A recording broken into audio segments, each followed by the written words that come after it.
Hi friends, hi ബബ്ലേസ്.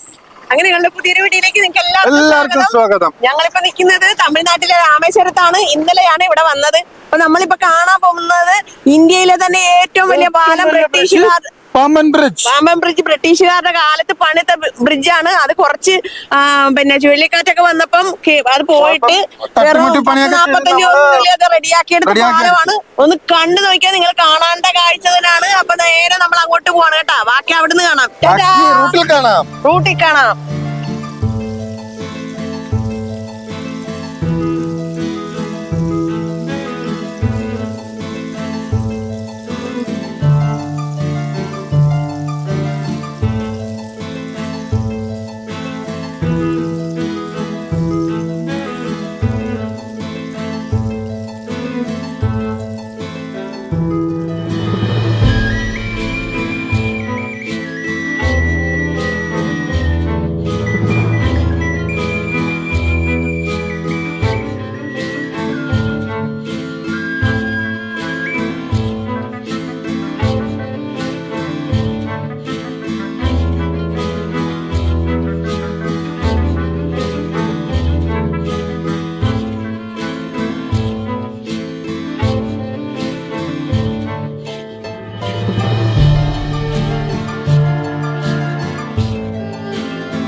നമുക്ക് ഇവിടെ വണ്ടി ഇരിക്കട്ടെ അല്ലെ?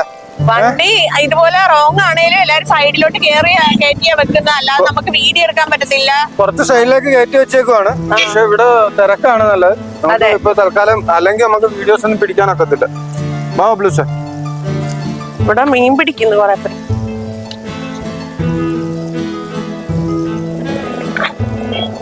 ഇതാണ് ബബ്ലൂസേ പാമ്പൻ ബ്രിഡ്ജ്. നമ്മുടെ പഴയ പാലമാണ് ഈ കാണുന്നത്. പഴയ എത്രയോ 1914 ഈ പാലം പണിതത്. മണ്ഡപപട്ടണത്തെയും രാമേശ്വരത്തെയും തമ്മിൽ ബന്ധിപ്പിക്കുന്നതാണ് പാമ്പൻ പാലം. രാജ്യത്തെ തന്നെ ആദ്യത്തെ കടൽപ്പാലം. ഇന്ത്യൻ വൻകരയെ രാമേശ്വരവും ധനുഷ്കോടിയും ഉൾപ്പെടുന്ന പാമ്പൻ ദ്വീപിലേക്ക് ബന്ധിപ്പിക്കാൻ വേണ്ടി ബ്രിട്ടീഷുകാർ നിർമ്മിച്ചതാണ് ഈ പാമ്പൻ പാലം. വർഷങ്ങൾ നീണ്ട നിർമ്മാണത്തിനൊടുവിൽ 1914 പാലം തുറന്നു കൊടുത്തു. മണ്ഡപത്തിൽ നിന്നും പാമ്പൻ വരെ നീളുന്ന 2.06 കിലോമീറ്റർ നീളുന്ന ഈ പാമ്പൻ പാലം അക്ഷരാർത്ഥത്തിൽ ഒരു വിസ്മയ കാഴ്ച തന്നെയാണ്. പാമ്പൻ പാലത്തിന്റെ നിർമ്മാണ ചെലവ് ഏകദേശം ഒരു 70 ലക്ഷം രൂപയെങ്കിലും ആയിട്ടുണ്ടെന്നാണ് കരുതപ്പെടുന്നത്. കൂടാതെ 143 തൂണുകളിലായിട്ട് ഒരു സാങ്കേതിക വിസ്മയം തന്നെയാണ് ഈ പാലം. ഈ പാലത്തിന്റെ ഉരുക്കിന്റെ ഭാഗങ്ങള് ലണ്ടനിൽ നിർമ്മിച്ച് ഇവിടെ കൊണ്ടുവന്ന് കൂട്ടി യോജിപ്പിക്കുമായിരുന്നു കേട്ടോ. ഇന്ത്യൻ സിലോൺ ചരക്ക് നീക്കത്തിന്റെ പ്രധാന കേന്ദ്രമായിരുന്നു ഇവിടം. അതുകൊണ്ട് തന്നെ ധാരാളം കപ്പലുകളാണ് ഇവിടെ വഴി കടന്നു പോയിക്കൊണ്ടിരുന്നത്.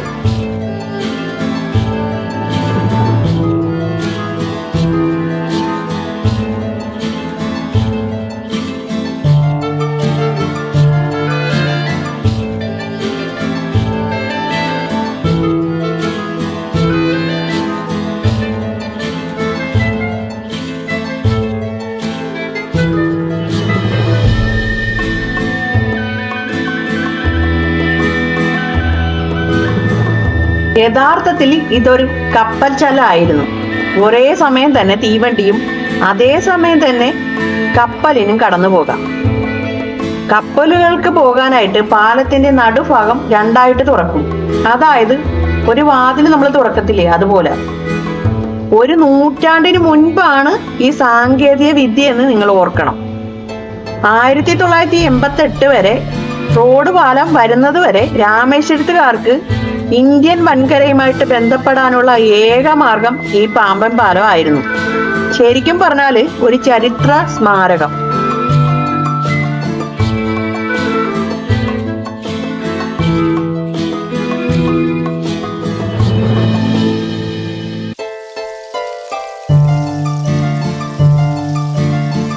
ഇപ്പോൾ ഈ പാമ്പൻ പാലത്തിലൂടെയുള്ള ഗതാഗതം പൂർണ്ണമായിട്ട് നിരോധിച്ചേക്കുവാണ് കേട്ടോ. അറ്റകുറ്റപ്പണികൾ പല പ്രാവശ്യം നടത്തിയെങ്കിലും അപകട സാധ്യത കണക്കിലെടുത്തിട്ടാണ് ഗതാഗതം നിർത്തിവെച്ചത്. തമിഴ്നാട്ടിലെ രാമനാഥപുരം ജില്ലയുടെ ഭാഗമായ പാമ്പൻ ദ്വീപിനെ പ്രധാനമായും ബന്ധിപ്പിക്കുന്ന പാലമാണ് പാമ്പൻ പാലം. തീവണ്ടിക്ക് പോകാനുള്ള പാലവും മറ്റു വാഹനങ്ങൾക്ക് പോകാനുള്ള പാലവും സമാന്തരമായി ഉണ്ടെങ്കിലും തീവണ്ടി പാലത്തിനാണ് പ്രധാനമായും പാമ്പൻ പാലം എന്ന് അറിയപ്പെടുന്നത് തന്നെ. റോഡ് പാലത്തേക്കാൾ പതിറ്റാണ്ടുകളുടെ പഴക്കമാണ് ഈ തീവണ്ടി പാലത്തിനുള്ളത് കേട്ടോ. അത് കാരണം ഈ പേര് പണ്ടേ പതിഞ്ഞിരിക്കുകയാണ്. 1 നൂറ്റാണ്ടോളം പഴക്കമുള്ള പാമ്പൻ പാലം രാജ്യത്തെ എഞ്ചിനീയറിംഗ് വിസ്മയത്തിൽ ഒന്നാമതായി കണക്കാക്കപ്പെടുന്നു. 2345 മീറ്റർ നീളമുള്ള പാമ്പൻ പാലം രാജ്യത്തെ ഏറ്റവും നീളമുള്ള 2ാമത്തെ പാലമാണ്.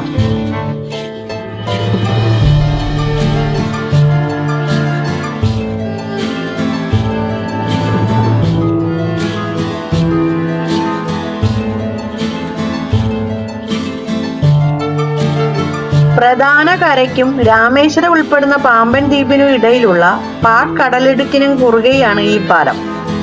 മീറ്റർ ഗേജ് തീവണ്ടികൾക്ക് മാത്രം കടന്നുപോകാൻ കഴിഞ്ഞിരുന്ന പഴയ പാലം റെയിൽവേ വിപുലീകരണത്തിന്റെ ഭാഗമായിട്ട് 2007 ബ്രോഡ് ഗേജ് ആക്കി മാറ്റി.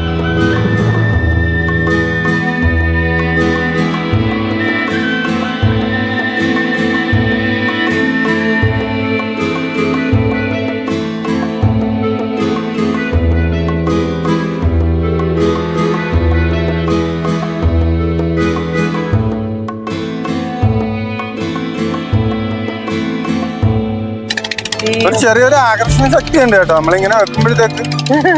ഇതിന്റെ അപ്പുറത്തെ സൈഡ് ഇതിനെക്കാട്ടി അപ്പുറത്തെ കാഴ്ചയാ. അവിടെയാണ് എല്ലാരും മീൻ പിടിക്കുന്നത് കേട്ടാ. ഈ 2 സൈഡും പാലത്തിന്റെ ഒരു രക്ഷയില്ലാത്ത കാഴ്ചയാണ്. ഇതാണ് ഇങ്ങനത്തെ കാഴ്ച. എന്തായാലും ഇവിടെ വരാൻ ഒരു ഭാഗ്യം കിട്ടിയല്ലോ അല്ലേ. അത് നമ്മുടെ കുടുകുടു വണ്ടി. അത് നമ്മുടെ കുടുകുടു വണ്ടിയായിട്ട് കുടുകുടു വണ്ടി അവിടെ ഇരിപ്പുണ്ടല്ലേ. കുറച്ചങ്ങോട്ട് മാറ്റി വെച്ചേക്കുമല്ലേ.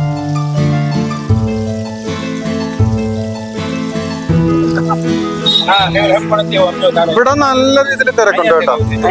ഇത് നമ്മളെ ഈ പുതിയ പാലത്തിന്റെ സെന്ററിലാണ് അല്ലെ പാലം അല്ലെ. ഇതുണ്ടോ ഇവിടെ നടുക്കൂടെ റോഡ്, അപ്പുറത്തും ഇപ്പുറത്തോടും ഇതുപോലെ മനോഹരമായ കാഴ്ചകൾ. അവിടെ കടല് ഇവിടെ. അതെ, നമുക്ക് എന്ത് ചെയ്യണം, എങ്ങോട്ട് നോക്കണം, എങ്ങോട്ട് പോണം, എന്ത് നിങ്ങളെ കാണിക്കണമെന്ന് പോലും അറിയത്തില്ല. അത്രയ്ക്കും മനോഹരമാണ്. അതെ, ഇവിടെ നിന്ന് അടുത്തൊന്ന് കാണിച്ചു കൊടുത്തേ. ഇത് കണ്ട, ഇതാണ് ഷിപ്പൊക്കെ വരുമ്പോഴത്തേക്ക് ഇത് പൊക്കി കൊടുക്കും. 2 സൈഡിലോട്ട് അകന്നു മാറും ഈ സാധനം.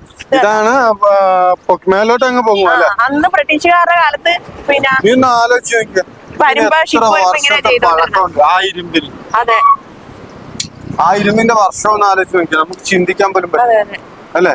ഇട്ടേക്കുന്ന ആ ഫില്ലർ താഴെ ഇട്ടേക്കുന്ന അത്രയും വർഷത്തെ സാധനം ഇപ്പോഴും സ്ട്രോങ് ആയിട്ട് നിൽക്കുവാണ്. കുറച്ച് ഭാഗത്ത് മാത്രമേ എന്തെങ്കിലുമൊക്കെ നാശനഷ്ടങ്ങൾ ഉണ്ടായുള്ളൂ. അതൊക്കെ അവര് കുറച്ച് ദിവസം കൊണ്ട് അത് റെഡിയാക്കുകയും ചെയ്തതാണ്.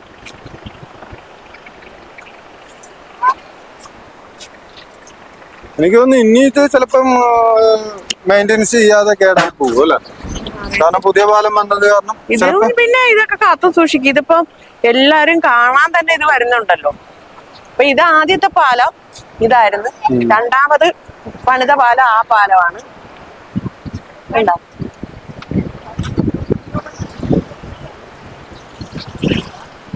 ഇതാണ് ഫസ്റ്റ് പാലം അല്ലെ. ഇത് ഫസ്റ്റ് പാലം. പുതിയത് ഇതാ കിടക്കുന്ന സാധനം. പക്ഷേ അത് മേളോട്ട് ഇങ്ങനെ പൊങ്ങുന്നതാ. ഹൈഡ്രോളിക്കാണ്. നമ്മുടെ ലിഫ്റ്റ് അല്ലേ, ലിഫ്റ്റ് പാസ്സാകുന്ന പോലെ പൊങ്ങിപ്പോവും. എന്ത് തിരക്കാണെന്ന് നോക്കിയാ. റോഡിലൊന്ന് കാണിച്ചു കൊടുത്തേ. ഭയങ്കര തിരക്കാണ്, ഭയങ്കര തിരക്കാണ്. നല്ല തിരക്കല്ലേ. എന്താളാണ്. കുറച്ചു നേരം കഴിയുമ്പോ ഇവിടെ മൊത്തം ബ്ലോക്ക് ആവും. എല്ലാരും ഇത് കാണാൻ വേണ്ടി വരുന്നയാ. ഇത് എത്ര മീറ്റർ ഉണ്ടെന്ന് അറിയാവോ? നമ്മൾ ആദ്യം തൊട്ടേ ഇതിന്റെ നടുക്ക് നിൽക്കുന്നതായിട്ടാണ് തോന്നുന്നത്. നടക്കുമ്പോ പിന്നെ ബേക്കിലായി പോവും അല്ലെ. പിന്നെ നമ്മുടെ ഇന്ത്യയിൽ വെച്ച് ഇതിന്റെ നീളത്തിലില്ലേ, ഈ പാലത്തിന്റെ നീളത്തിൽ 2ാം സ്ഥാനമുള്ള പാലമായിരുന്നു. ഇന്ത്യയിലേക്ക് 2ാം സ്ഥാനം അല്ലെ. ഇന്ത്യയിലെ ആദ്യത്തെ പാലവും ഇതാണ്. ഇന്ത്യയിലെ ആദ്യത്തെ പാലം ഇതാണ്. പിന്നെ എത്ര വർഷത്തിന് മുമ്പ് നിർമ്മിച്ചത്? ഇപ്പൊ ഒത്ത നടുക്ക. അതെ, ഞാൻ നിക്കുന്ന ഇപ്പൊ ഒത്ത നടുക്ക. കണ്ടാ ഇവിടെ അല്ലേ എന്ന് തോന്നുന്നു എനിക്ക്. കുറച്ചു നേരമായി നമ്മളെ പറ്റിക്കാൻ തുടങ്ങി. ഇതാ നടുഭാഗം. ഉറപ്പല്ലേ? ഉറപ്പാ. ഞാൻ പറയുന്നത് ഇതാണ് അനുഭവം. അല്ലല്ല ഞാൻ ഇവിടെ വന്ന് നോക്കി, എവിടെ വന്ന് നോക്കി. അപ്പൊ ഇതെന്താ മാജിക്കാ? അല്ലല്ല നീങ്ങിപ്പോ ദേ ഇവിടെയാണ്. നേരെയാ, അത് വേണേ നോക്കിയോ, എന്റെ കൈയുടെ നേരെയാ. ആണല്ലേ? ദേ കണ്ടാ? എന്ന് നമുക്ക് ഇങ്ങനെ അല്ല നോക്ക്, എന്റെ കൈയുടെ നേരെയാണ് ഇപ്പൊ കറക്റ്റ്. നമ്മൾ ഈ വീഡിയോ എടുക്കാം, കാണുന്നത് വീഡിയോ. നേരെ പാമ്പൻ ബ്രിഡ്ജിന്റെ ഓപ്പോസിറ്റ് സൈഡാണ് കേട്ടോ നമ്മൾ ഈ കാണുന്നത്. ഈ പാമ്പൻ ബ്രിഡ്ജ് നേരെ നമ്മൾ കയറി പോകുന്നത് ധനുഷ്കോടിയിലേക്കാണ്. കണ്ട എന്തൊരു നല്ല അടിപൊളി വ്യൂ ആണ്, എന്ത് മനോഹരമാണ്.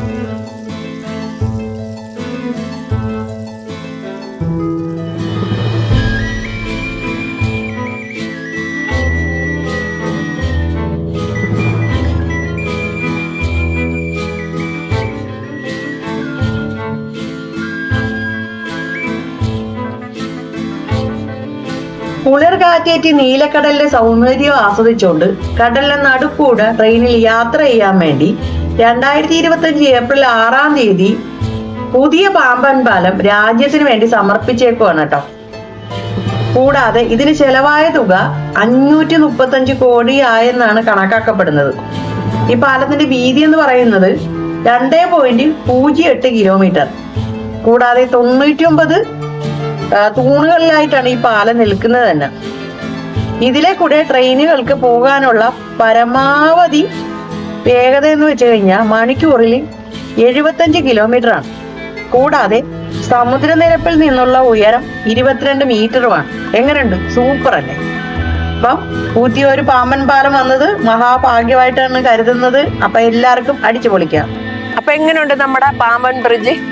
വലിയൊരു അനുഭവമാണ് നമുക്ക് ഇവിടുന്ന് കിട്ടിയത് കേട്ടോ. കുറേ കാര്യങ്ങൾ അറിയാനും കാണാനും പറ്റി. ഞാൻ ഹാപ്പിയായി, നിങ്ങൾ ഹാപ്പിയായെന്ന് വിശ്വസിക്കുന്നു. അപ്പൊ എല്ലാവർക്കും വീഡിയോ ഇഷ്ടപ്പെട്ടെന്ന് കരുതുന്നു. വീഡിയോ ഇഷ്ടപ്പെട്ട് കഴിഞ്ഞാൽ ഒന്ന് സബ്സ്ക്രൈബ് ചെയ്യാൻ, ലൈക്ക് ചെയ്യാനും ഷെയർ ചെയ്യാനും മറക്കണ്ട. അപ്പം അടുത്ത വീഡിയോ കാണുന്നവരേക്കും